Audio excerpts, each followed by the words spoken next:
Bismillahirrahmanirrahim. Assalamualaikum warahmatullahi wabarakatuh.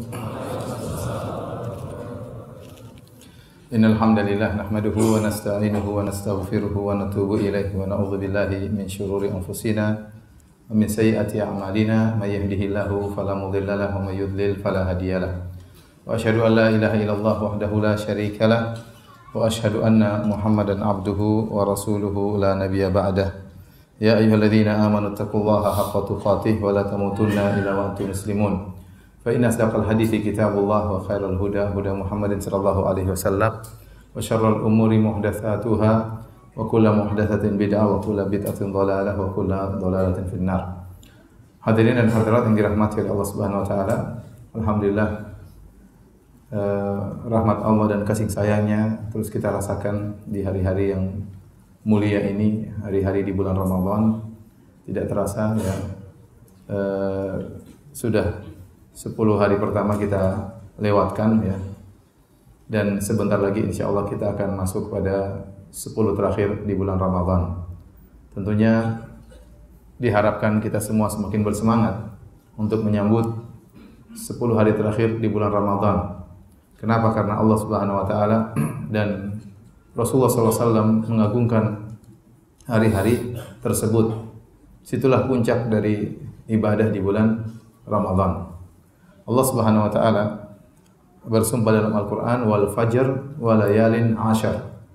Demi fajar dan demi 10 malam. Ada dua pendapat di kalangan para ulama tentang 10 malam ya. Apa yang dimaksud? Jumhur mufassirin maksudnya adalah 10 awal dari bulan Dzulhijjah ya. Dan sebagian ulama berpendapat karena Allah menggunakan kata walayalin, malam-malam, maka malam-malam di sini bukan maksudnya hari-hari, bukan maksudnya pula siang, tapi maksudnya benar-benar malam. Dan ini yang dirojikan oleh Syekh Muhammad bin Shalih Al-Utsaimin bahwasanya Allah bersumpah dengan walayalin ashar, maksudnya 10 malam terakhir di bulan Ramadan. Jadi Allah Subhanahu wa taala bersumpah dengan 10 malam tersebut. Kenapa? Karena agungnya 10 malam tersebut. Oleh karenanya, tatkala tiba 10 hari terakhir, Nabi SAW lebih semangat daripada hari-hari sebelumnya. Dari Aisyah radhiyallahu taala anha dalam Sahih Muslim, beliau berkata, "Kana Rasulullah SAW yajtahidu fil ashar ma la yajtahidu fi ghairihi." Rasulullah SAW benar-benar berijtihad, bersungguh-sungguh di 10 hari terakhir lebih daripada hari-hari yang lainnya. Ya, jadi kita tahu sejak awal Ramadan Rasulullah SAW sudah ibadahnya luar biasa. 10 hari terakhir Rasulullah SAW lebih-lebih lagi bersungguh-sungguh. Kemudian juga Aisyah radhiyallahu taala anha berkata, ya, karena Rasulullah SAW idza dakhala al-ashar ahya al-laila wa ayqadha ahlahu wa jadda wa shadda al-mi'zar. Rasulullah SAW kalau sudah masuk 10 hari terakhir, maka Rasulullah SAW hidupkan malam tersebut ya. Di sini ada dua tafsir, ada yang mengatakan Rasulullah SAW menghidupkan malam, maksudnya Rasulullah SAW begadang semalam suntuk, Rasulullah SAW tidak tidur. Ya, ini pendapat. Pendapat yang lain maksudnya Rasulullah SAW hanya tidur sedikit. Sebagian besar malam tersebut beliau begadang, ya, tapi beliau tidur, tapi tidurnya sangat sedikit. Begadang untuk apa? Untuk beribadah kepada Allah, untuk baca Al-Quran, untuk sholat malam, untuk mendekatkan diri kepada Allah Subhanahu wa taala. Dua tafsiran. Ada yang mengatakan Rasulullah SAW tidak tidur sama sekali. Ini menunjukkan berbeda antara 10 malam terakhir dengan hari-hari sebelumnya. Hari-hari sebelumnya Rasulullah SAW mungkin tidurnya lebih banyak ya dibandingkan tatkala 10 terakhir. Kemudian wa ayqadha ahlahu. Rasulullah SAW bangunkan istri-istrinya. Jadi ada perhatian khusus dari Nabi. Pada 10 malam terakhir Rasulullah SAW bangunkan istri-istrinya untuk ibadah, dibangunkan agar mereka tidurnya lebih sedikit ya. Karena ini adalah hari-hari yang sangat menjanjikan pahala dan ampunan bagi hamba-hamba Allah Subhanahu wa taala. Wa jadda, kemudian Rasulullah SAW bersungguh-sungguh, wa syaddal mi'zar. Rasulullah SAW mengencangkan sarungnya. Ada yang mengatakan bahwasanya ini adalah kinayah dari Rasulullah SAW tidak menggauli istri-istrinya di 10 hari terakhir ya. Berbeda pada 20 hari sebelumnya Rasulullah SAW masih menggauli istrinya. Tetapi begitu 10 hari terakhir, terutama 10 malam-malam di bulan Ramadan, Rasulullah SAW tidak menggauli lagi istrinya. Kenapa? Karena beliau serius untuk beribadah kepada Allah Subhanahu wa taala. Kenapa Rasulullah SAW serius di 10 malam terakhir? Karena ada yang dicari oleh beliau, yaitu mencari Lailatul Qadar. Oleh karena dalam satu hadis ya dari Anas bin Malik radhiyallahu taala anhu, beliau berkata, "Dakhala Ramadan." Bulan Ramadan telah masuk. Faqala Rasulullah sallallahu alaihi wasallam, maka Rasulullah sallam memberi kabar kepada para sahabat, "Inna hadha syahra qad hadarakum." Wahai para sahabatku, sungguhnya bulan yang agung ini telah mendatangi kalian ya. Jadi ambillah kesempatan untuk beribadah sebanyak-banyaknya di bulan tersebut. Wa fihi lailatun khairun min alfi syahr.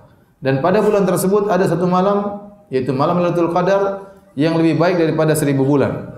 Kemudian kata Nabi, "Man hurimaha faqad hurimal khaira kullahu." Barang siapa yang terhalangi dari beribadah di malam tersebut, ya, di malam Lailatul Qadar, maka dia telah terhalangi dari seluruh kebaikan. Wala yuramu khairaha illa kullu mahrum. Dan tidak ada yang terhalangi dari kebaikan di malam Lailatul Qadar kecuali orang yang benar-benar terhalangi dari segala kebaikan. Ini orang yang paling sial, orang yang paling buruk, orang yang paling jauh dari kebaikan, terhalangi dari segala kebaikan adalah orang yang tidak beribadah di malam Lailatul Qadar. Mula Ali Al-Qari tatkala menjelaskan makna hadis ini, yaitu man hurimaha ya wala yuhramu. Kata Nabi sallallahu alaihi wasallam, ya wala yuhramu khairaha illa kullu mahrum. Dan tidak ada yang terhalangi dari kebaikannya kecuali orang yang benar-benar terhalangi. Kata beliau, ay kullu mamnu'in minal khairi la haddalahu minas sa'adati wa la dhauqa lahu minal ibadah. Yaitu orang yang terhalangi dari segala kebaikan. Dia tidak mendapatkan bagian sedikit pun dari kebahagiaan dan dia tidak mendapatkan nikmatnya beribadah sama sekali. Ini orang yang ternyata di malam Lailatul Qadar ternyata tidak beribadah. Ya, hanya tidur atau hanya bermain-main, hanya berhura-hura, jalan-jalan sana ke sini. Padahal malam Lailatul Qadar ini divonis oleh Nabi sallallahu alaihi wasallam sebagai orang yang terhalangi dari segala kebaikan. Baik. Hadirin dan hadirat yang dirahmati Allah Subhanahu wa taala, begitu semangatnya Nabi mencari Lailatul Qadar sampai di awal-awal Rasulullah SAW waktu belum tahu Lailatul Qadar ternyata 10 hari terakhir, Rasulullah SAW iktikaf dari awal malam pertama bulan Ramadan. Dalam hadis Abu Sa'id Al-Khudri radhiyallahu anhu dalam Sahih Bukhari dan Sahih Muslim, ya, beliau menjelaskan, ya, i'takafa Rasulullah sallallahu alaihi wasallam ashral awal min Ramadan wa i'takafna ma'ahu. Rasulullah SAW pernah iktikaf di awal 10 malam pertama di bulan Ramadan. Dan kami para sahabat pun iktikaf bersama Nabi sallallahu alaihi wasallam. Fa atahu Jibril. Kemudian Jibril datang kepada Nabi sallallahu alaihi wasallam. Faqal, kemudian Jibril berkata, "Innal ladzi tatlubu amamaka." Yang kau cari wahai Muhammad, Lailatul Qadar di depanmu. Kau belum dapat Lailatul Qadar. Fa'takafa al-ashr al-awsat. Akhirnya Rasulullah SAW lanjut lagi. Iktikaf 10 malam yang kedua. Rasulullah SAW tidak keluar. Ternyata mencari Lailatul Qadar. Kata para sahabat, fa'takafna ma'ahu. Kami pun ikut iktikaf bersama Nabi SAW. Semangat mencari Lailatul Qadar. Fa'atahu Jibril. Jibril datang lagi memberitahu, "Innal ladzi tatlubu amamaka." Yang kau cari masih di depanmu. Ya. Ternyata Lailatul Qadarnya di 10 hari terakhir, ya. Kemudian Rasulullah SAW mengajak para sahabat untuk iktikaf lagi di malam 10 hari terakhir, ya. Kemudian akhirnya Rasulullah SAW menjelaskan beliau bermimpi melihat Lailatul Qadar di salah satu malam di 10 hari terakhir, yaitu di malam akhirnya Lailatul Qadar jatuh waktu itu di malam ke-21. Insyaallah nanti akan kita jelaskan permasalahan ini. Maksud saya ingin menyampaikan hadis ini, betapa semangatnya Nabi mencari Lailatul Qadar, ya, sampai beliau, ya, iktikaf sebulan penuh dalam rangka mencari Lailatul Qadar, ya. Dan para sahabat juga ikut iktikaf bersama Nabi sallallahu alaihi wasallam sebulan penuh untuk mencari Lailatul Qadar. Karena kondisi terbaik seseorang tatkala di malam Lailatul Qadar adalah kondisi dia sedang iktikaf. Dia sedang iktikaf. Kenapa? Karena seluruh hari-harinya argo pahala berjalan. Dia sedang di masjid. Kalau dia menunggu salat pun dia seperti sedang salat, ya. Jadi sementara dia waktu menunggu tersebut dia isi dengan beribadah kepada Allah dengan baca Quran dan yang lainnya. Baik. Jadi di antara hal yang menjadikan 10 malam terakhir itu 10 malam yang sangat hebat adalah karena dalam malam tersebut ada Lailatul Qadar. Dan barang siapa yang beribadah, berijtihad di 10 malam terakhir seluruhnya, maka dipastikan dia telah meraih Lailatul Qadar. Pasti. Kenapa? Karena 10 malam dia berusaha sungguh-sungguh, terutama malam-malam ganjil. Barang siapa yang malam 21 beribadah dengan sungguh-sungguh, malam 23 beribadah dengan sungguh-sungguh, malam 25, malam 27, malam 29, pasti dia dapat Lailatul Qadar. Baik, hadirin hadirat yang rahmati Allah Subhanahu wa taala. Karena begitu agungnya Lailatul Qadar, sampai Allah turunkan surat khusus tentang Lailatul Qadar, surat Al-Qadar. Allah berfirman, "Inna anzalnahu fi lailatul qadar." Sungguhnya kami telah turunkan Al-Qur'an di malam Lailatul Qadar. Wa ma adraka ma Lailatul Qadar? Tahukah engkau apa itu Lailatul Qadar? Lailatul Qadri khairum min alfi syahr. Bahwasanya Lailatul Qadar lebih baik daripada 1000 bulan. Tanazzalul malaikatu waruhu fiha biizni rabbihim min kulli amr. Pada malam tersebut turunlah malaikat Jibril, Sayyidul Malaikah, pemimpin para malaikat, Jibril alaihissalam. Kemudian juga para malaikat juga turun bersama Jibril alaihissalam memenuhi bumi. Mereka ingin juga mendapatkan kebaikan pada malam tersebut, ya. Dengan izin Allah Subhanahu wa taala. Salamun hiya hatta matla'il fajar. Maka keselamatan ya berada di malam tersebut dari terbenam matahari sampai terbit fajar. Itu hari-hari malam terbaik sepanjang tahun. Baik. Kenapa disebut dinamakan dengan Lailatul Qadar? Ya. Apa sebab penamaan Lailatul Qadar? Di sini ada beberapa pendapat di kalangan para ulama. Yang pertama, ada yang mengatakan disebut dengan Lailatul Qadar, Al-Qadar artinya syaraf. Ai lailatun dzatus syaraf. Malam yang memiliki kemuliaan. Bagaimana tidak mulia pada malam tersebut? Beribadah di malam tersebut lebih baik daripada beribadah 1000 bulan. 1000 bulan itu berapa tahun? Sekitar 83 tahun.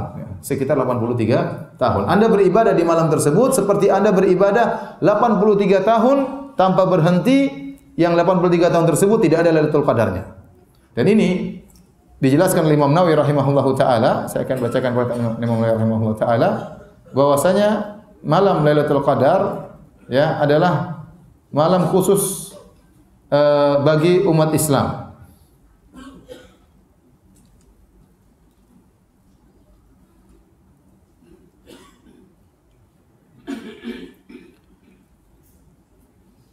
Kata An-Nawawi rahimahullah dalam kitabnya Al-Majmu', Lailatul Qadri mukhtassatun bihadhil ummah. Bahwasanya Lailatul Qadar khusus untuk umat ini. Zadahallahu syarafan. Semoga Allah menambah kemuliaan bagi umat ini, umat Islam.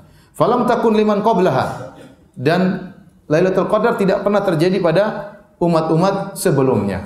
Jadi di antara rahmat Allah bagi umat Islam. Ya, kenapa umat Islam ini adalah yang paling belakang datangnya, tetapi mereka nanti yang pertama kali masuk surga.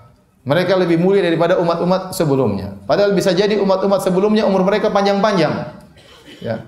Di antara hal yang menjadikan umat ini bisa melumbai umat-umat sebelumnya karena mereka diberikan Lailatul Qadar.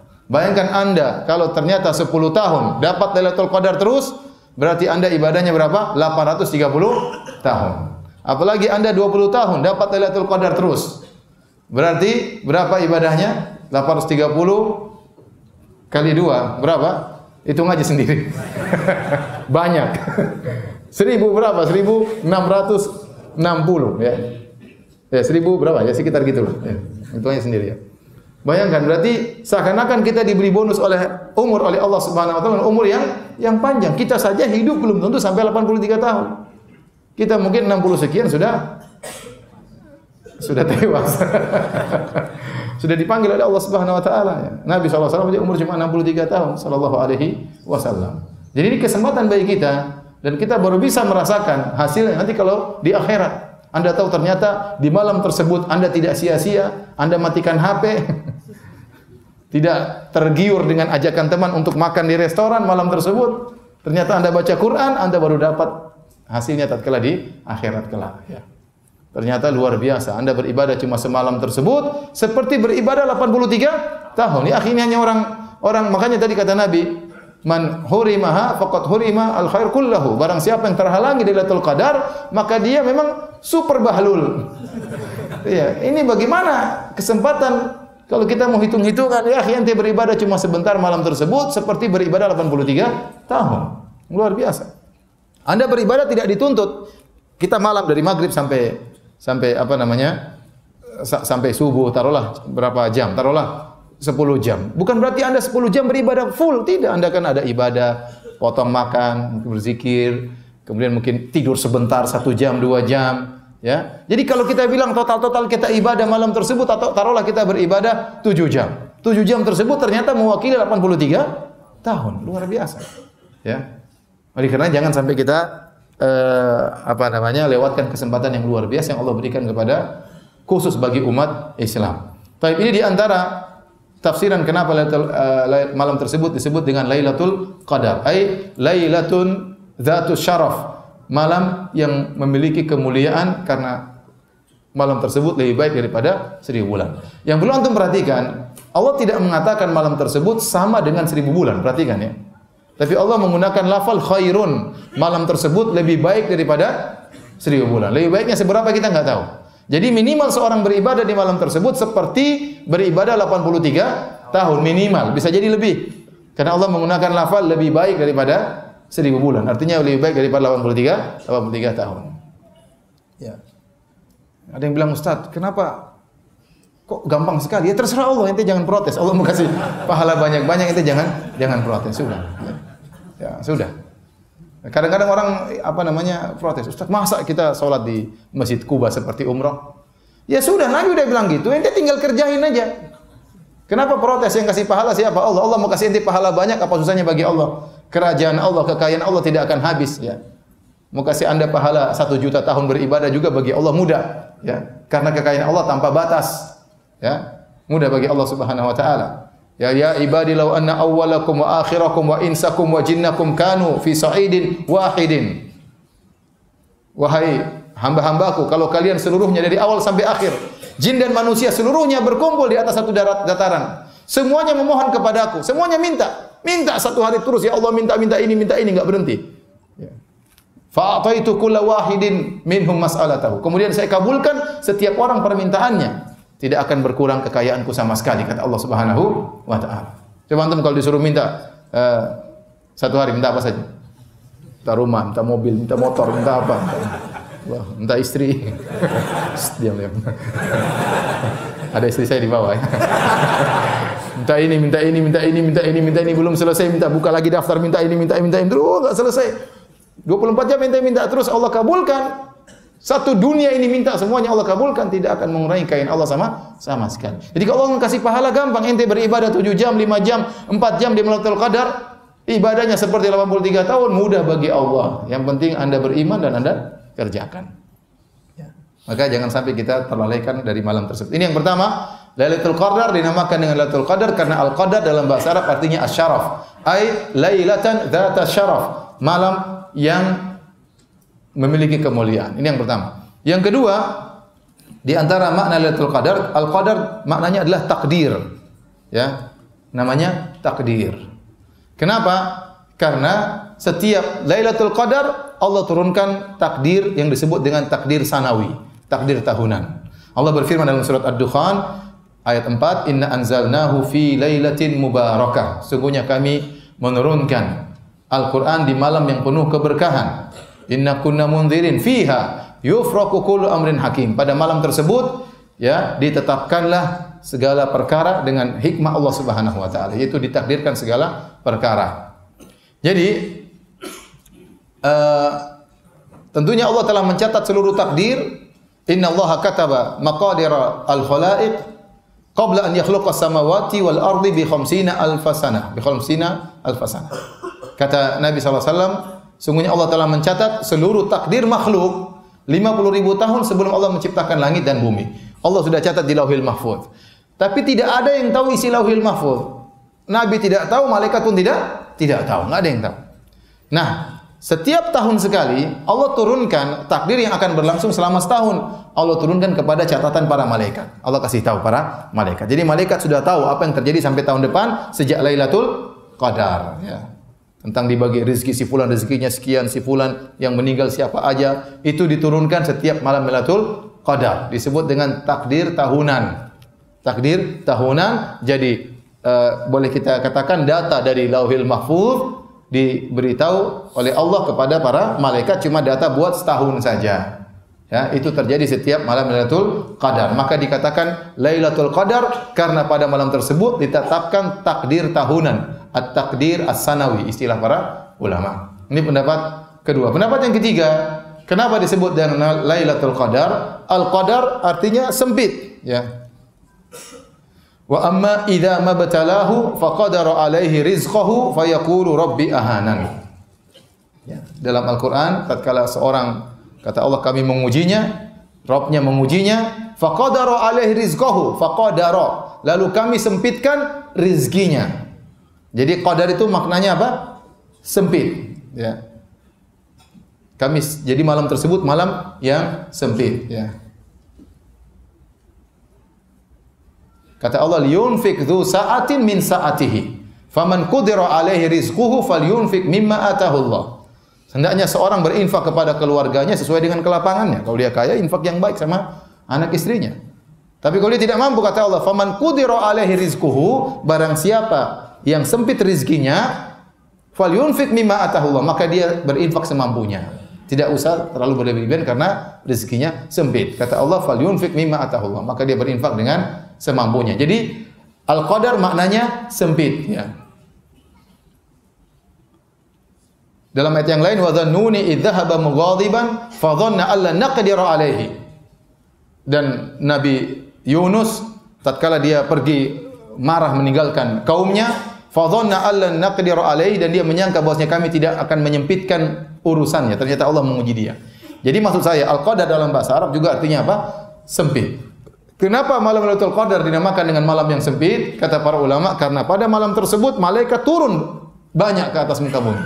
Tanazzalul malaikatu waruhu fiha. Malaikat turun, kemudian malaikat Jibril juga turun, semuanya turun ingin ikut menyaksikan dan menghadiri keberkahan malam tersebut. Itu malam yang sangat indah, ya. Bahkan disebutkan oleh para ahli tafsir, maka malaikat berjalan-jalan di masjid-masjid mencari hamba-hamba Allah Subhanahu wa taala. Mereka mengucapkan salam, salam, keselamatan bagi kalian, keselamatan bagi kalian. Sebagian ahli tafsir mengatakan siapa yang diberi salam oleh malaikat, maka dia diampuni oleh Allah dosa-dosanya pada malam tersebut. Jangan sampai malaikat lagi salam sama orang di masjid, ente lagi di mall, ya. Jadi salamun hiya hatta matla'il fajar, keselamatan pada malam tersebut di antara tafsiran adalah malaikat memberi salam kepada orang-orang yang sedang beribadah di malam tersebut. Jadi inilah kenapa disebut dengan Lailatul Qadar. Ya, tiga makna tadi, ya.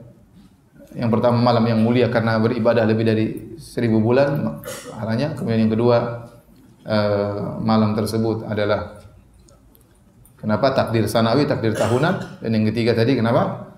Karena sempit, karena banyak malaikat yang hadir di malam tersebut.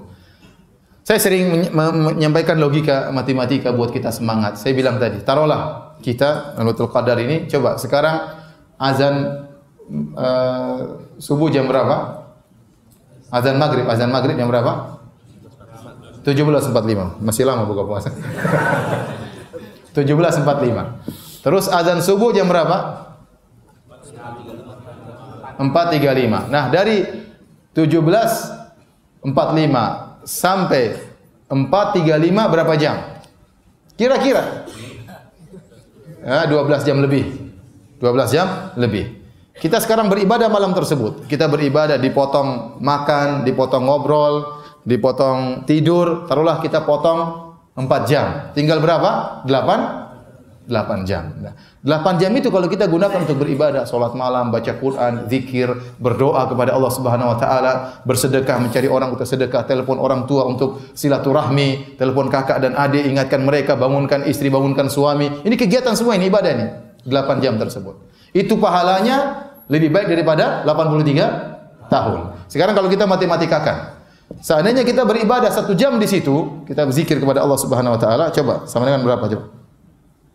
Coba antum hitung. 83 tahun bagi 8 sama dengan 10 tahun. Jadi kalau Anda ya beribadah 1 jam di malam tersebut sama kira-kira Anda beribadah 10,3 tahun. Anda baca Quran 1 jam seperti baca Quran berapa? 10 tahun. Ini biar antum semangat. Karena kalau enggak dimatematikkan antum kurang semangat. 15 menit berarti coba 1 menit, 1 menit coba. Ya, 10 tahun bagi 60 sama dengan 0,117 tahun. Itu berapa hari itu? Kali berapa? 360 sama dengan, aduh salah ini. Pokoknya antum hitung sendirilah. Biar antum tahu 1 menit itu sebenarnya berapa ya. Coba ada yang hitung, nanti kasih tahu saya. Saya nanti kelamaan, masih banyak yang mau disampaikan. Antum hitung 1 menit sama dengan berapa ya? Kalau 1 jam sama dengan 10 tahun, berarti 1 menit berapa tahun? Berapa jam? Tapi berapa hari? Jadi jangan sampai di malam Lailatul Qadar Anda tidur 8 jam. Anda tidur sama dengan 83 tahun. Enggak, bercanda ya, enggak. Yang diutamakan bukan tidurnya, tapi apa? Ibadahnya. Barang siapa di Lailatul Qadar ternyata tidur melulu, ini orang yang benar-benar sial pada malam tersebut. Benar-benar terhalangi dari banyak kebaikan. Makanya Nabi SAW begadang. Sampai tadi saya sebutkan ada sebagian ulama berpendapat Nabi tidak tidur sama sekali. Namun pendapat yang lebih kuat Allah alam shawab, Nabi tidur tapi tidurnya sedikit. Ya, karena butuh juga semangat untuk beribadah. Nabi bangunkan istri-istrinya, Nabi bangunkan ya keluarganya agar bisa beribadah. Maka kita di malam tersebut juga semangat bangunkan anak, bangunkan istri agar mereka beribadah kepada Allah Subhanahu wa taala. Baik. Hadirin dan hadirat yang dirahmati Allah Subhanahu wa taala. Pertanyaan, kapan Lailatul Qadar? Kapan Lailatul Qadar? An Ubadah bin Samit radhiyallahu anhu, dari sahabat Ubadah bin Samit dalam Sahih Bukhari, beliau berkata, "Kharaja an-nabiy sallallahu alaihi wasallam liyukhbirana bi Lailatul Qadar." Nabi sallallahu alaihi wasallam pernah keluar menemui kami untuk mengabarkan kapan Lailatul Qadar. Fatalaha rajulani minal muslimin. Ternyata ada 2 orang sedang saling bertengkar, saling angkat suara, bertengkar.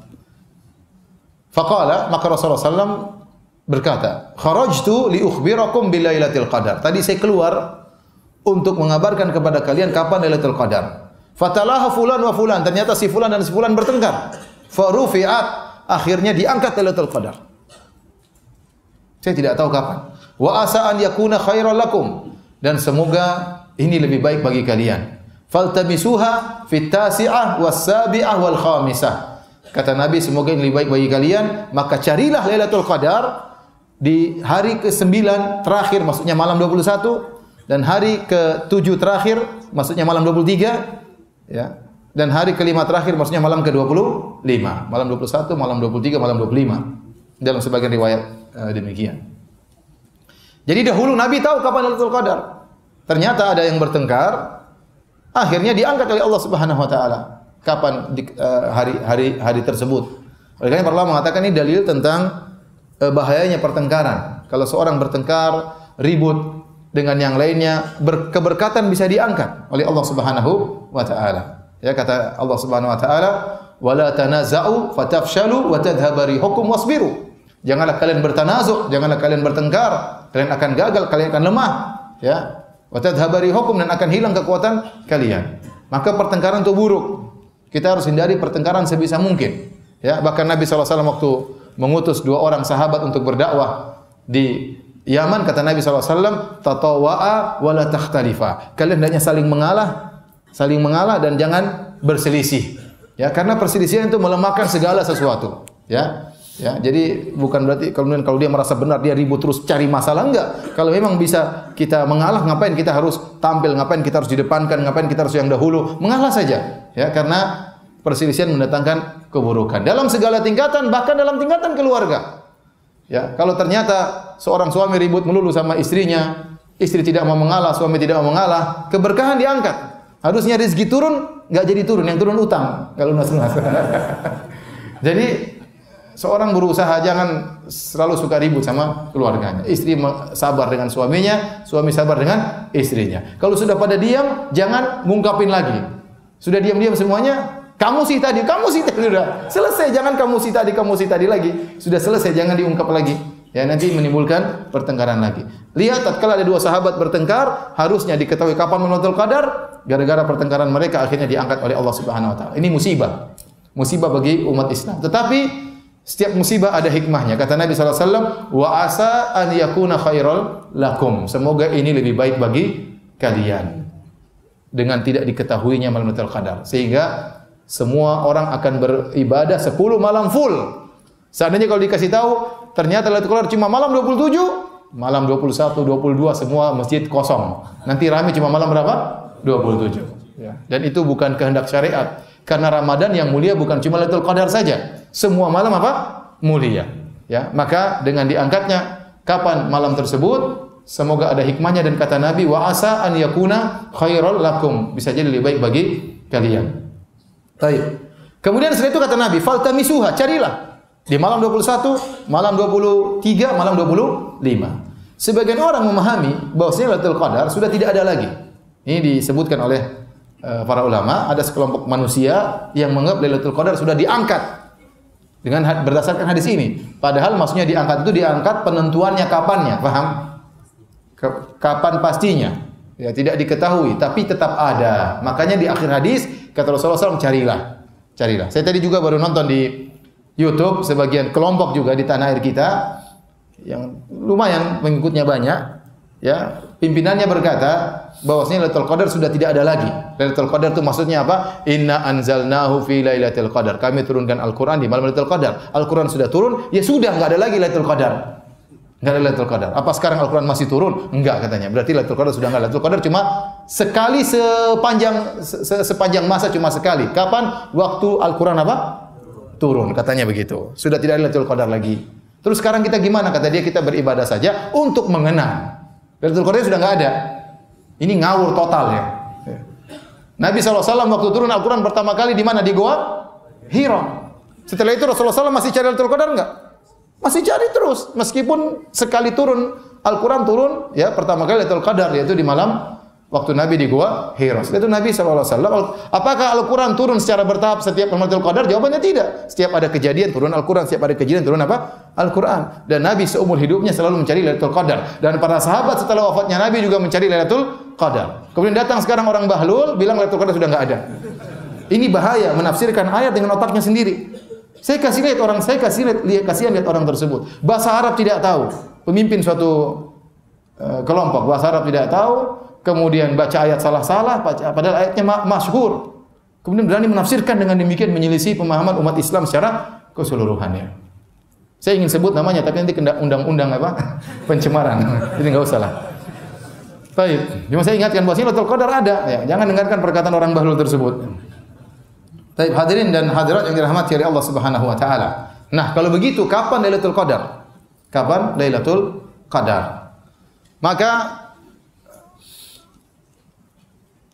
ada dua pendapat secara umum. Pendapat pertama mengatakan Lailatul Qadar yaitu ditentukan malamnya, cuma kita enggak tahu dan tidak berubah sepanjang tahun. Kalau malam 21 ya malam 21. Kalau malam 23 ya malam 23. Kalau malam 27 ya malam 27. Setiap tahun tidak pernah berubah, cuma malam tersebut. Tidak pernah berubah. Ini pendapat pertama. Ini pendapat jumhur ulama Syafi'iyah disebutkan oleh Nawawi rahimahullahu taala. Dan mereka berkata, kita tidak tahu malam keberapa dan tidak pernah berubah, tetapi yang paling diharapkan adalah malam-malam ganjil. Malam 21, malam 23, malam 25, ini yang kita harapkan. Ini pendapat pertama. Pendapat kedua, dan ini adalah pendapat lain dari ulama Syafi'iyah seperti Al-Muzani. Al-Muzani ini muridnya Imam Syafi'i langsung. Dan dia punya murid lagi namanya Ibnu Khuzaimah. Dua ulama ini, ulama besar ini, ya, berpendapat berbeda dengan pendapat Imam Syafi'i. Mereka berdua berpendapat bahwasanya Lailatul Qadar berpindah-pindah dari satu malam, tahun berikutnya bisa jadi malam lainnya, tahun berikutnya bisa jadi malam yang lain. Bisa jadi malam ini malam 21 tahun ini, tahun depan bisa jadi malam 27, tahun depannya lagi bisa jadi 27 juga, tahun depannya lagi bisa jadi malam 23. Tetapi perpindahan tersebut hanya di malam-malam ganjil. Dan ini pendapat yang dikuatkan oleh Imam Nawawi rahimahullahu taala, menyelisih pendapat jumhur Syafi'iyah. Kenapa? Karena hadis-hadis menunjukkan Lailatul Qadar terjadi di zaman Nabi di malam-malam yang berbeda. Tadi hadis Abi Sa'id Al-Khudri radhiyallahu anhu saya bacakan. Hadis Abi Sa'id Al-Khudri radhiyallahu ta'ala anhu, ya.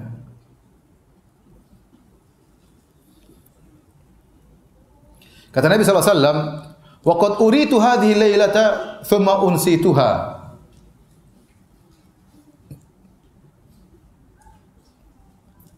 Tadinya aku sudah ditunjukkan kapan malam Lailatul Qadar, tiba-tiba aku dilupakan kapan malam tersebut. Fabtaghuha fil ashril awakhir.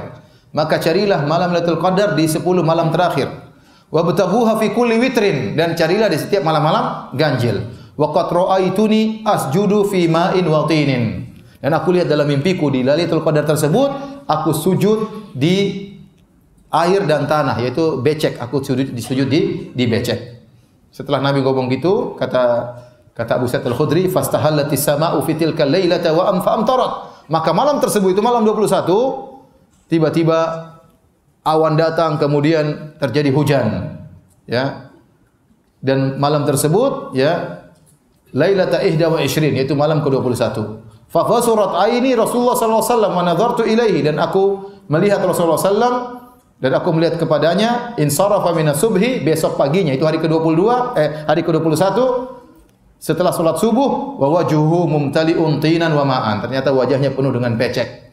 Jadi Rasulullah SAW pada 21 di salat subuh, beliau sujud, ternyata sujudnya dipecek karena tadi malam turun apa? Turun hujan. Ini dalil bahwasanya malam 21 tatkala itu malam Lailatul Qadar. Dan ini juga dalil bahwasanya bisa jadi terjadi Lailatul Qadar meskipun hujan. Jangan tidur malam ganjil, hujan enak tidur. Bisa jadi itu Lailatul Qadar. Di zaman Nabi pernah terjadi Lailatul Qadar, terjadi apa? Hujan. Terjadi hujan, ya.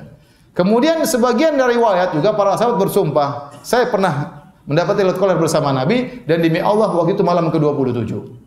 Sehingga Imam Nawawi rahimahullah taala mengatakan tidak ada jalan lain untuk mengkompromikan hadis-hadis ini kecuali kita berpendapat bahwasanya Lailatul Qadar itu berpindah-pindah dari tahun ke tahun. Bisa jadi malam 21, bisa jadi malam 23, bisa jadi malam 27, yang penting di malam-malam ganjil.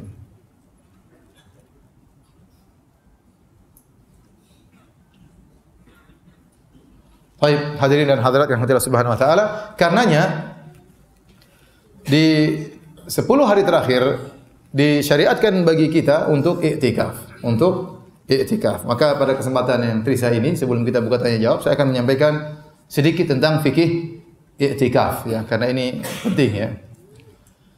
I'tikaf berasal dari akafa, ukuf, yaitu melazimi suatu tempat, menempati suatu tempat. Yang dimaksud di sini adalah menempati masjid dalam rangka untuk beribadah kepada Allah, tidak keluar dari masjid kecuali ada keperluan yang darurat. Dalam rangka apa? Untuk mencari Lailatul Qadar, ya. I'tikaf, hakikat dari i'tikaf sebagaimana perkataan dari Ibnu Rajab Al-Hambali dalam kitabnya Lataiful Ma'arif, bahwasanya i'tikaf adalah qat'ul ala'iq 'anil khalaiq wal ittisalu bi khidmatil khaliq.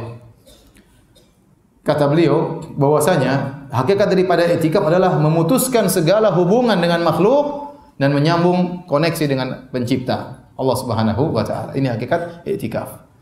Jadi kita beriktikaf tujuannya adalah untuk membiasakan diri berkhalwat dengan Allah Subhanahu wa taala.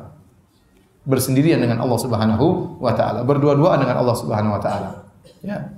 Semakin seorang ma'rifatnya tinggi kepada Allah, dia semakin berlezat-lezatan dalam berkhalwat bersama Allah Subhanahu wa taala. Dan memang di sana ada waktu kita harus berkhalwat. Oleh karenanya di antaranya kita disyariatkan untuk salat malam tatkala orang-orang tidur. Kata Nabi sallallahu alaihi wasallam, "Wa shallu bil lail wan nasu niyam tadkhulul jannata bisalam." Salatlah kalian tatkala orang-orang sedang tidur, niscaya kalian masuk surga dengan penuh keselamatan. Itu kita cuma berkoneksi dengan Allah, yang lain semua orang tidur. Ini di antara contoh kita dianjurkan untuk berkhalwat dengan Allah Subhanahu wa taala.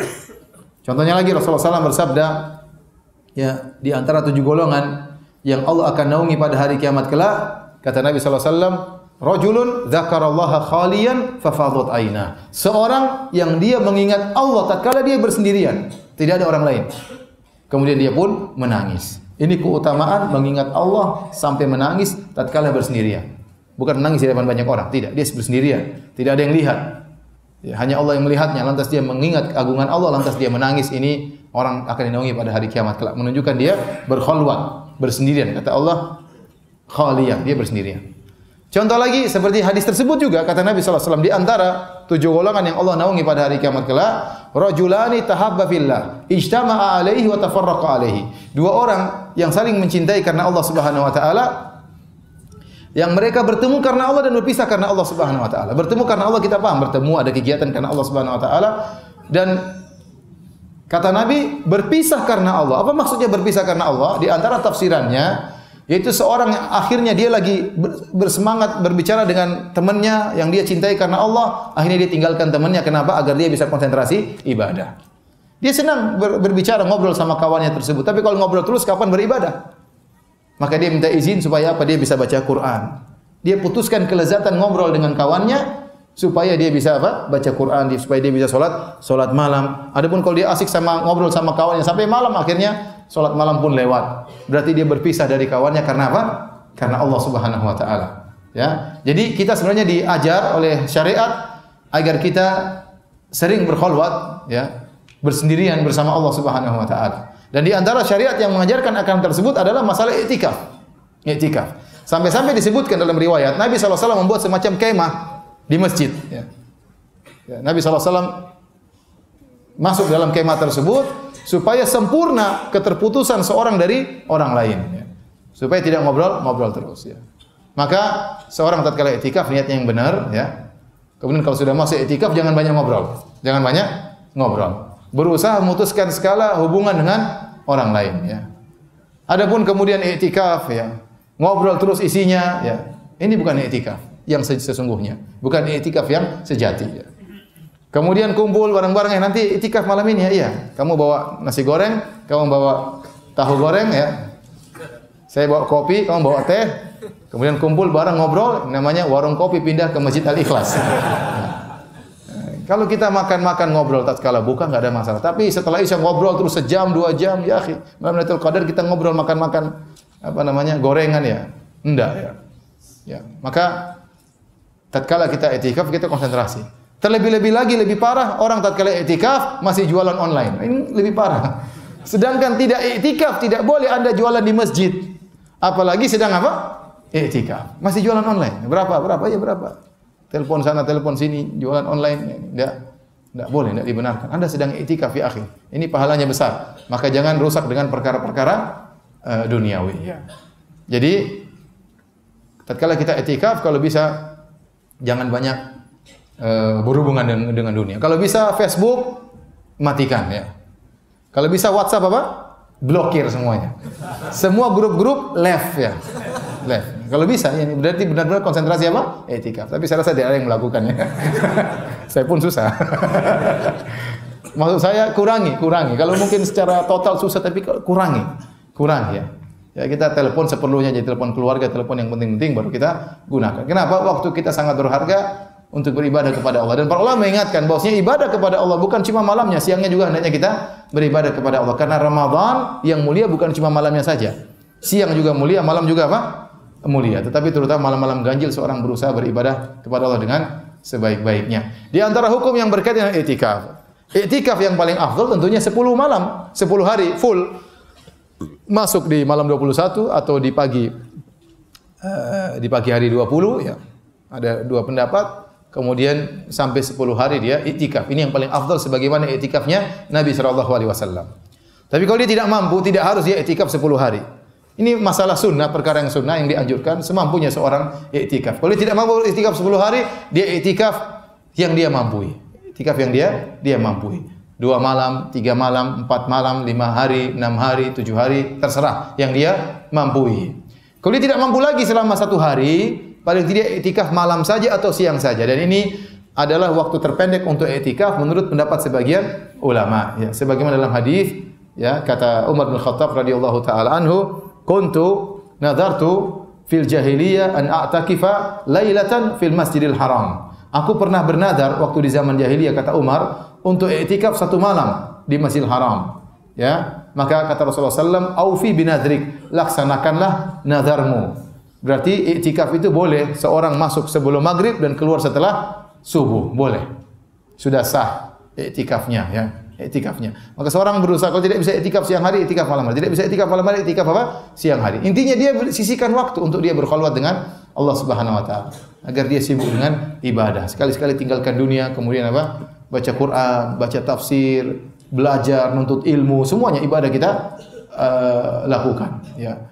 Kemudian tatkala i'tikaf, di antara hal yang membatalkan i'tikaf sebelumnya, i'tikaf boleh di mana? I'tikaf hanya di masjid.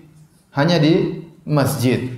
Ya, ada khilaf di kalangan para ulama mengatakan untuk wanita boleh i'tikaf di musalla rumahnya, tapi yang benar bahwasanya i'tikaf harus di masjid. Makanya setelah Nabi SAW meninggal dunia, para istri-istri Nabi i'tikaf di Masjid Nabawi. Mereka i'tikafnya di masjid, bukan di kamar-kamar mereka, bukan di rumah-rumah mereka. Jadi i'tikaf harus di masjid. Kata Allah Subhanahu wa taala, "Wala tubashiruhunna wa antum 'akifuna fil masajid." Janganlah kalian mencumbui istri-istri kalian sementara kalian sedang i'tikaf di masjid-masjid. Berarti i'tikaf syaratnya harus di masjid, ya. Di masjid yang di situ diadakan salat lima waktu. Di masjid manapun silakan i'tikaf di masjid. Kemudian dan di daerah mana kita boleh i'tikaf? Selama di masjid boleh. Di luar situ boleh, ya. Di mana areal pelataran boleh. Di ruang takmir boleh. Yang penting masih dalam bangunan masjid. Di perpustakaan masjid juga boleh. Yang paling afdal tentunya di ruang utama. Ini paling afdal. Tetapi selama masih dalam masjid, maka boleh untuk apa? I'tikaf. Boleh untuk i'tikaf. Kemarin saya ditanya sama seorang, "Ustaz, saya mau i'tikaf di Masjid Nabawi. Tetapi saya buka puasanya di luar setelah di pelataran maksudnya. Saya enggak langsung masuk masjid, saya ngobrol-ngobrol dulu sama keluarga, mungkin setelah salat tarawih baru saya masuk. Boleh enggak? Ya boleh, tapi kau niat i'tikaf sejak sebelum terbenam matahari." Karena di pelataran Masjid Nabawi pun sudah boleh untuk apa? I'tikaf.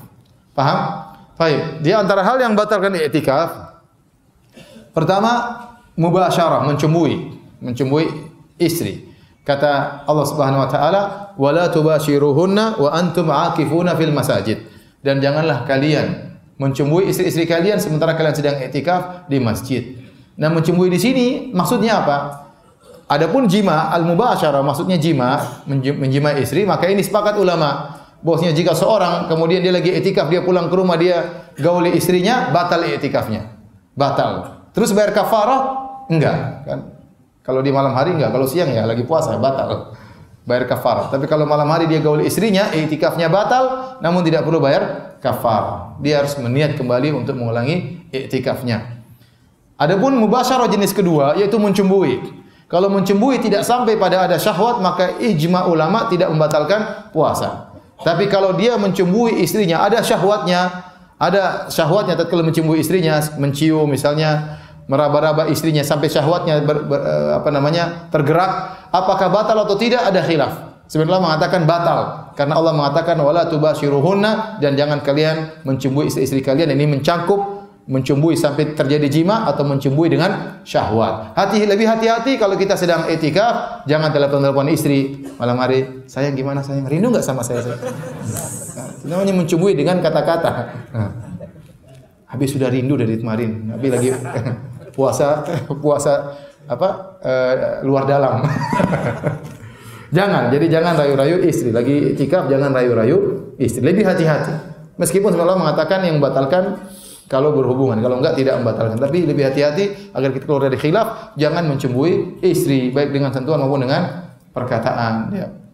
Jauhi hal itu semuanya tatkala kita sedang i'tikaf. Ini di antara hal yang membatalkan i'tikaf. Di antara hal yang membatalkan i'tikaf juga adalah keluar dari masjid tanpa keperluan, tanpa ada uzur. Nabi sallallahu alaihi wasallam disebutkan beliau masuk ke rumah, ya.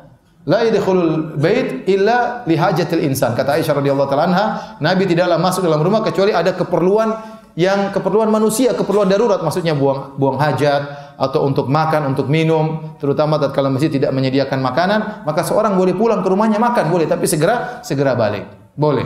Keperluan manusia. Contohnya di masjid ternyata tidak disiapkan toilet atau toiletnya cuma 2, peserta i'tikaf 500, ya enggak cukup. Ya. Maka dia boleh pulang ke rumah buang air, nanti balik lagi, enggak ada masalah. Ini diperbolehkan. Nabi pergi ke rumahnya, ya.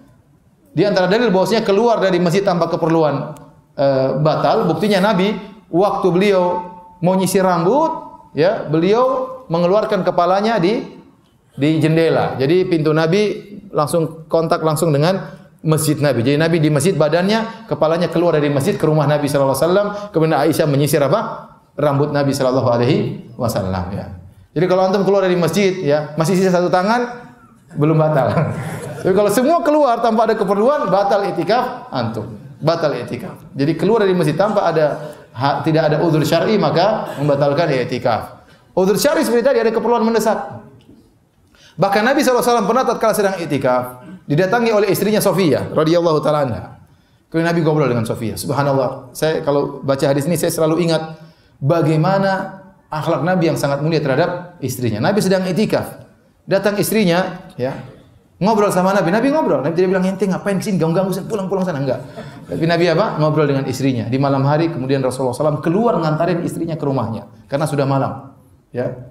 Darurat Rasulullah SAW antar istrinya keluar dari masjid dan itikaf beliau tidak batal. Kenapa? Karena mengantar istri dalam kondisi apa? Darurat, kemudian beliau balik lagi.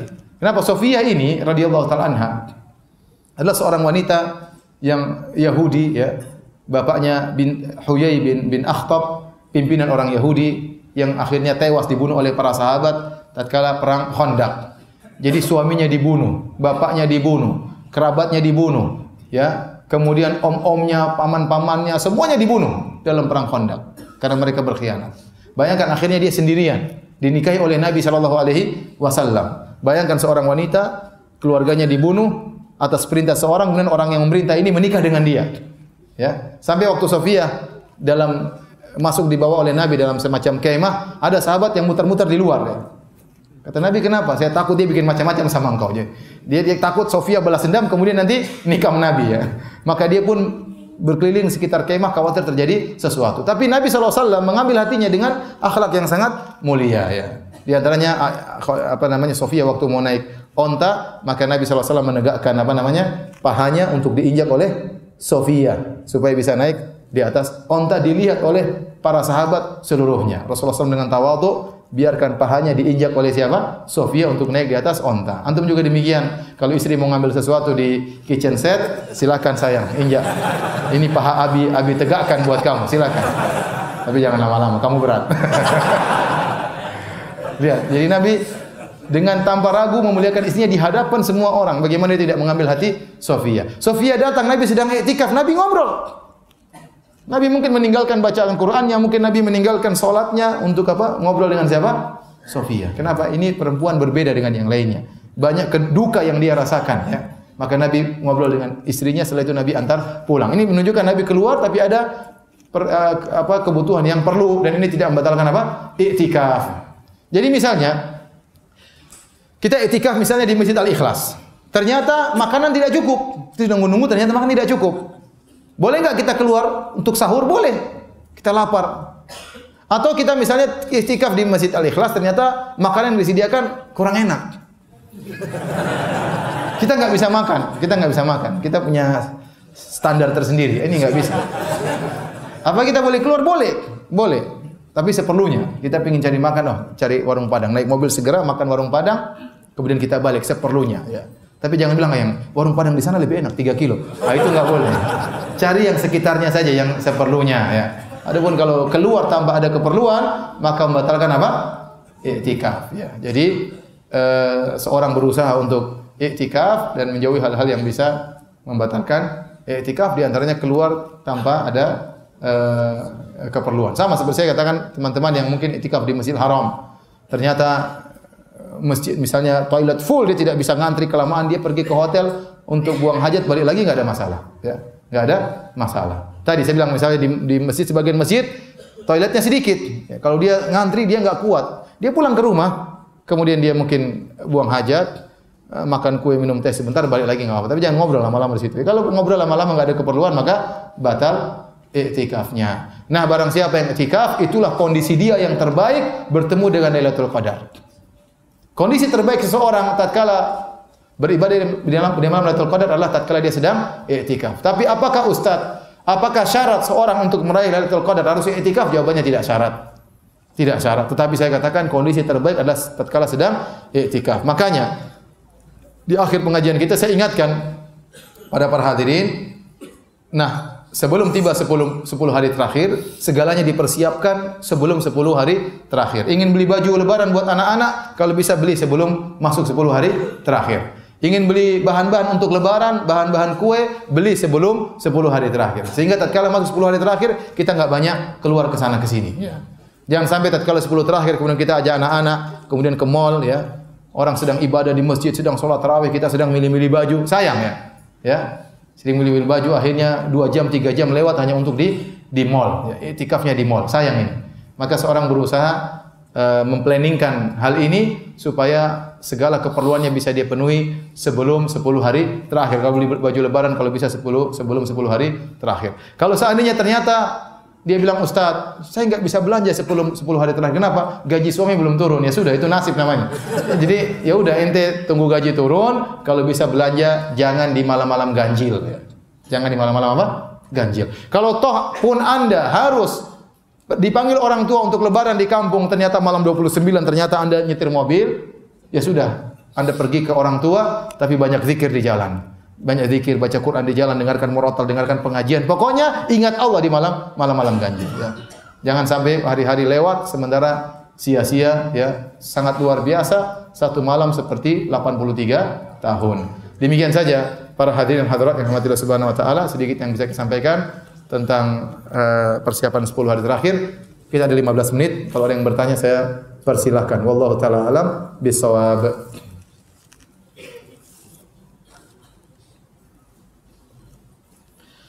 Ustaz, di masjid kami pelaksanaan salat tarawih ada 2 imam. Pertama salat tarawih 8 rakaat oleh imam pertama, kemudian berhenti dan kemudian dilanjutkan salat witir oleh imam lain. Sebagian jemaah menunggu. Kemudian imam pertama tadi melanjutkan sampai witir 20 rakaat bersama sebagian jemaah tadi, kemudian witir. Bagaimana sikap kami? Sebaiknya Anda salat sampai selesai 23 rakaat. Ya. Karena imam yang dimaksudkan masih nunggu, dia belum selesai apa? Salatnya. Sebaiknya Anda salat sampai 23 rakaat sampai imam tadi selesai ya. Ini lebih afdal dan lebih jelas kita mendapatkan apa? Pahala dalam hadis, man shalla ma'al imami hatta yansharif kutiba lahu qiyamul lailah. Barang siapa yang salat bersama imam sampai dia selesai, dicatat baginya salat semalam suntuk. Karena kalau kita salat ikut 8, kemudian kita witir, imam tadi belum selesai, dia masih mau lanjut. Dia masih mau lanjut. Maka seorang berusaha salat bersama imamnya sampai selesai.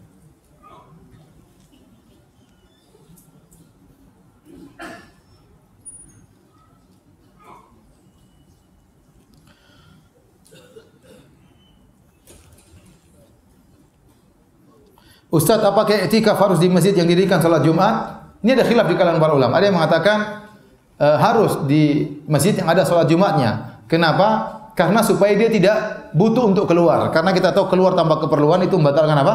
I'tikaf. Kalau dia i'tikaf di masjid yang tidak ada Jumatnya, maka tatkala tiba salat Jumat dia harus apa? Harus keluar. Wallahu a'lam bishawab. Pendapat yang itu tentunya lebih baik kalau kita i'tikaf di masjid yang ada Jumatnya. Tapi kalau ternyata masjid dekat rumah tidak ada dilaksanakan salat Jumat, maka insyaallah sah karena dalam ayat Allah mengatakan wa antum aqifuna fil masajid.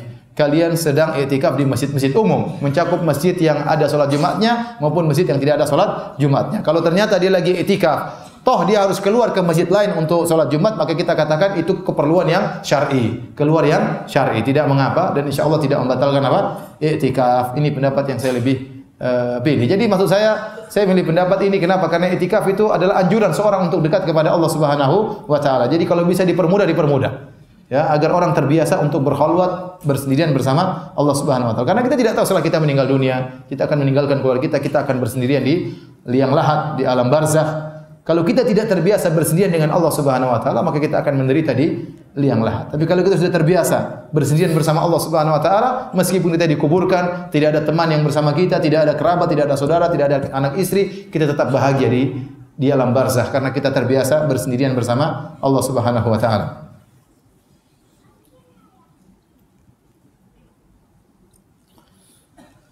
Ustaz, bolehkah i'tikaf pindah-pindah masjid?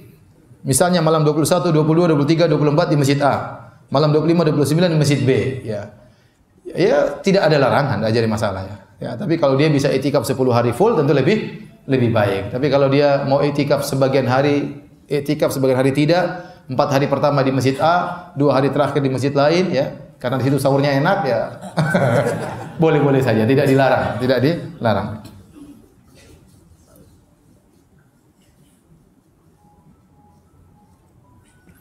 Apabila saya hendak iktikaf di 10 malam terakhir Ramadan, akan tapi saya ada bertentangan dengan jam kerja saya yang terkena shift malam. Akan tapi jenis pekerjaan saya standby on call. Jadi untuk mengisi waktu luang saya beriktikaf. Apakah diperbolehkan apabila kondisinya seperti itu, Ustaz? Mudah-mudahan tidak mengapa ya. Anda darurat ya. Jadi Anda iktikaf malam hari, HP standby terus. Sebenarnya bertentangan dengan i'tikaf, tapi ya darurat, ya mengurangi pahala, tapi apalagi secara sah i'tikaf Anda sah.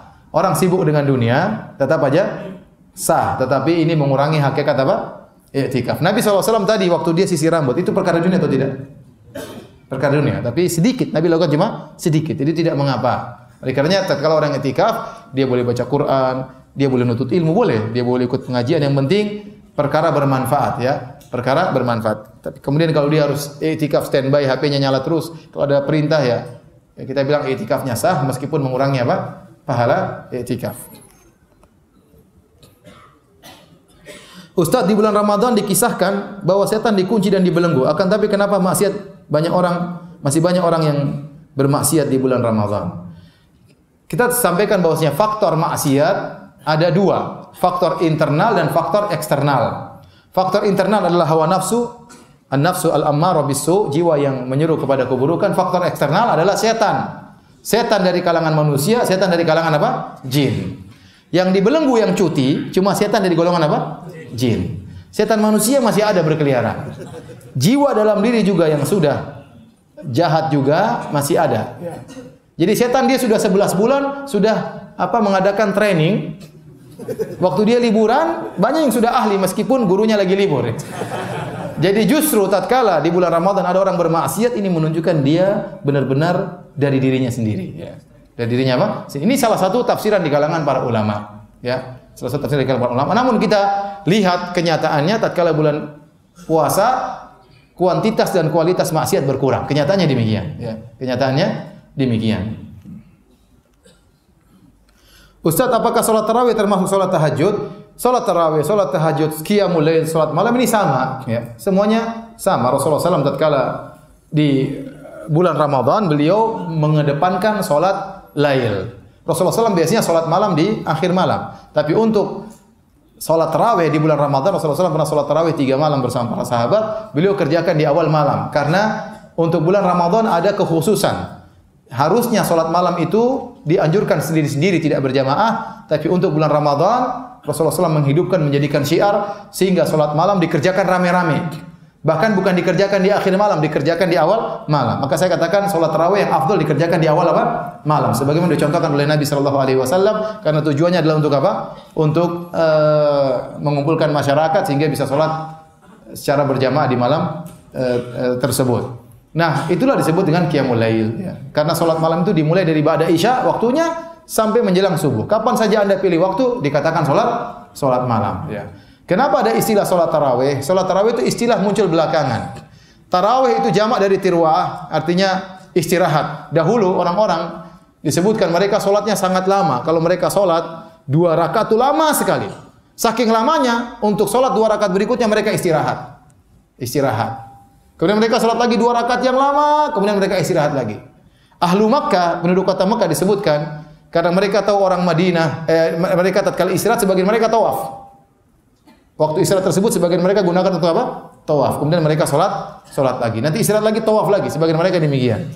Tatkala penduduk kota Madinah tahu penduduk Makkah caranya seperti itu, maka mereka ingin menyaingi penduduk Makkah, mereka perbanyak rakaat. Mereka perbanyak apa? Rakaat. Intinya maka timbullah istilah tarawih, yaitu kumpulan dari istirahat.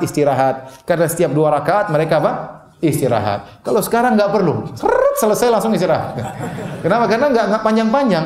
Ya, 2 rakaat sebentar, 2 rakaat sebentar, lanjut terus saja. Kalau istirahat malah kelamaan. Ya. Jadi lanjut, terakhir baru apa? Istirahat. Jadi ini sebenarnya hanya istilah saja. Kalau di luar bulan Ramadan, tahajud dianjurkan seorang tidur dulu kemudian apa? Bangun. Tapi tidur bukan merupakan syarat sholat malam. Seorang sholat malam tanpa tidur terlebih dahulu juga boleh. Ini hanyalah sama semuanya hakikatnya adalah sholat malam. Hanya saja tarawih adalah sholat malam yang dilakukan berjamaah di bulan Ramadan. Ustadz, kakak saya terkena gangguan jin selama bertahun-tahun dan selama itu pula tidak pernah puasa sama sekali karena rasa sakit yang tidak bisa ditahan. Bolehkah membatalkan puasa karena sakitnya itu? Tapi ketika tidak puasa sakitnya berkurang, Ustaz. Dan apakah cara membayar hutang puasa ini dengan uzur karena penyakit yang menahun? Yang Ustaz pernah jelaskan, apakah harus bayar fidyah? Kalau kenyataannya demikian, kalau dia sakit dia tidak kuat karena kalau dia puasa dia merasakan sakit yang dia tidak bisa tahan, maka dia batalkan puasanya. Kalau memang benar-benar apa? Dia tidak bisa kuat untuk berpuasa, dan dia bayar fidyah karena penyakitnya tidak sembuh-sembuh. Dia bayar fidyah. Adakah hadis yang menyatakan mulai jam berapa sampai jam berapa datangnya Lailatul Qadar? Lailatul Qadar itu dari awal sampai akhir. Bukan cuma jam 12 lewat 5 menit sebentar, enggak. Lailatul Qadar itu dari terbenam matahari sampai terbit apa? Fajar. Makanya kata Allah, salamun hiya hatta matla'il fajar. Bahwasanya keselamatan terus berlangsung sampai terbit apa? Fajar. Jadi Lailatul Qadar dimulai sejak terbit tenggelam matahari sampai terbit apa? Fajar. Ustadz mau nanya, bagaimana hukumnya? Mohon maaf, kalau seandainya kemaluan kita terbangun berdiri tanpa sengaja di siang hari pada saat berpuasa, tanpa ada sesuatu yang menimbulkan syahwat. Misalnya bangun dari tidur siang, tiba-tiba Bang John terbangun. Ini membatalkan puasa kita atau tidak? Tidak ya. Jangankan terbangun, bahkan seandainya bermimpi sampai keluar air mani juga tidak membatalkan apa? Puasa. Yang penting jangan sengaja untuk mengeluarkan. Tapi kalau tertidur kemudian Bang Johnnya terbangun, kemudian nanti ada John tersinggung ya, jangan. Ya. Si abang terbangun misalnya, nanti dihapus ya. Maka tidak membatalkan apa? Puasa. Jika tadi dikatakan bahwa mencumbui istri membatalkan i'tikaf, apakah mencumbui istri hingga syahwat timbul namun tidak hingga jima juga membatalkan puasa? Ini khilaf. Enggak, kalau puasa tidak. Kalau puasa yang benar seorang mencumbui istrinya bukan i'tikaf, dia sehari puasa 20 hari sebelumnya, dia mencumbui istrinya sampai syahwat tapi tidak sampai terjadi jima, tidak sampai terjadi ejakulasi, maka pendapat yang benar tidak membatalkan apa? Puasa. Ya. Hanya cumbuan yang menimbulkan ejakulasi atau cumbuan yang menimbulkan senggama, itulah yang membatalkan puasa. Ustaz, apakah seorang wanita yang tidak bisa i'tikaf di masjid bisa meraih malam Lailatul Qadar? Ya bisa. Jadi Lailatul Qadar sebenarnya Lailatul Qadar itu dirasakan oleh seluruhnya. Kita semua akan mendapatkan Lailatul Qadar. Tetapi yang jadi pertanyaan, bagaimana kondisi kita tatkala di malam tersebut? Bagaimana kondisi kita? Sebagaimana Ramadan dialami seluruhnya. Orang muslimin, orang kafir juga mendapati Ramadan. Tetapi bagaimana kondisi dia tatkala di bulan Ramadan? Ya, sama seperti tatkala Lailatul Qadar, semua orang malam tersebut mengenai semuanya. Tetapi bagaimana kondisi dia tatkala di malam tersebut? Seorang kondisi terbaik adalah i'tikaf. Namun kalau ternyata seorang wanita tidak bisa i'tikaf, maka di malam ganjil terutama dia baca Quran, dia berzikir, dia banyak berdoa kepada Allah Subhanahu wa taala. Sebagaimana Aisyah pernah bertanya kepada Nabi sallallahu alaihi wasallam, "Ya Rasulullah, ingat waktu Nabi i'tikaf, istri-istrinya tidak i'tikaf. Setelah Nabi meninggal baru kemudian istrinya apa? Pada i'tikaf." Ya, Aisyah pernah berkata, "Ya Rasulullah, lau alimta ayya lailatin lailatul qadri, madza aqulu fiha?" Ya Rasulullah, kalau aku tahu ternyata itu malam Lailatul Qadar, apa yang harus aku ucapkan? Kata Nabi sallallahu alaihi wasallam, "Quli Allahumma innaka afun tuhibbul afwa fa'fu anni." Berdoalah wahai Aisyah, ya Allah sungguhnya Engkau adalah Maha Pengampun, Engkau mencintai pengampunan, maka ampunilah diriku. Maka ini dalil bahwasanya tatkala di malam Lailatul Qadar kita dianjurkan juga banyak berdoa. Jadi banyak baca Quran, banyak salat malam, banyak berzikir, banyak berdoa. Kalau kita bisa sedekah, kirim lewat rekening kepada saudara, pada kerabat, pada orang tua, Lailatul Qadar malam-malam ganjil, kita lakukan yang sebisa kita lakukan.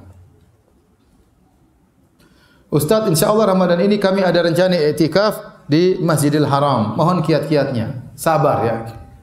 Masjidil Haram padat, sangat padat ya. Kalau dahulu tidak sepadat sekarang ya. Sekarang orang-orang umroh semakin banyak ya, terutama bulan Ramadan, maka di sana pahalanya sangat besar. Maka butuh kesabaran lebih apa? Ekstra ya. Jangan sampai marah-marah, jangan sampai ribut-ribut. Iktikaf dengan penuh kesabaran. Sering terjadi orang sedang iktikaf, dia pergi buang air, lokasinya diambil oleh orang lain. Dikuasai sama orang lain. Ini itu sering terjadi. Maka dia harus bersabar. Dia harus cari caranya bagaimana agar bisa mendapatkan tempat dan jangan mendolimi orang lain. Jangan mendolimi orang lain. Maksud dia untuk melaksanakan sunnah tapi jangan terjerumus pada mendolimi orang lain. Dan insyaallah mudah, meskipun saya katakan berat, tapi buktinya banyak orang yang iktikaf di sana. Para wanita, orang tua, ya mereka bisa iktikaf. Apalagi kita yang mungkin masih diberi kelebihan harta, masih muda, insya Allah bisa. Ya jangan seperti kita waktu hajian. Terkadang saya hajian berjalan kaki. Terkadang kita capek, tapi kita lihat ada orang tua pakai tongkat haji, subhanallah. Ada yang jalan dengan tangannya berhaji. Gimana kita nggak semangat? nenek-nenek jalan kaki ya. Dengan melihat seperti itu kita akan menjadi apa? Terpacu, termotivasi. Maka demikian juga itikaf. Kelihatannya berat tetapi kita lihat banyak orang yang itikaf seperti kita dan mereka mampu, Allah beri kemudahan. Ya, buktinya mereka mampu, mereka bisa buang air, mereka bisa tidur, mereka bisa makan, ya, dan bersabar karena pahalanya sangat besar. Demikian saja kajian kita para hadirin hadirat. Mohon maaf banyak pertanyaan tidak bisa saya jawab karena kekurangan ilmu. Semoga Allah mudahkan kita untuk bisa menyambut 10 Ramadan terakhir dengan baik, dengan banyak beribadah, banyak bertilawah dan juga banyak salat malam. Subhanakallah bihamdik asyhadu an la ilaha illa anta astaghfiruka wa atubu ilaik. Assalamualaikum warahmatullahi wabarakatuh.